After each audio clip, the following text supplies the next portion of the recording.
Today, I want to talk about tactics to get out of the daily grind. When you're being bullied, that dread is overwhelming. That sense of anxiety and the panic can be very, very real and overwhelming, leading to physical manifestations, just incredibly overwhelming anxiety and nervousness. And we want to find ways to counteract this.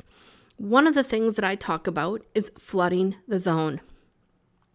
So as you think about your day, and please do this, think about when you might experience a few pain points.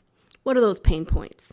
For me, back when I was bullied, I had a pain point in the first thing when I woke up.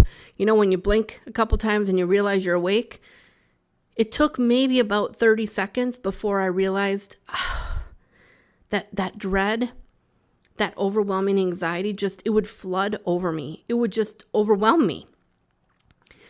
And finally, it got to a point where I said, I have to change this day to day. It was like Groundhog's Day. And so I flooded the zone. I started listening to YouTube videos in the morning. I didn't care. I listened to Tony Robbins, podcasts about motivation, music. I love listening to ABBA, the 70s, 80s music, anything to get me out of that crippling anxiety.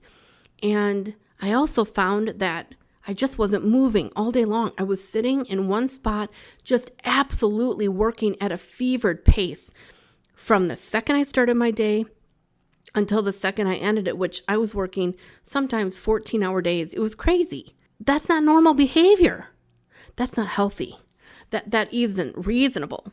So I realized, okay, that can't happen anymore. I have to start taking breaks. I have to start moving around. And I started small too, right? When you're in a pattern where you're doing the same thing again and again and again, you can't just suddenly change everything at once. So I remember starting with that morning routine where before I hopped in the shower, I would listen to the music, and that really changed my attitude for the day. It really was immensely helpful.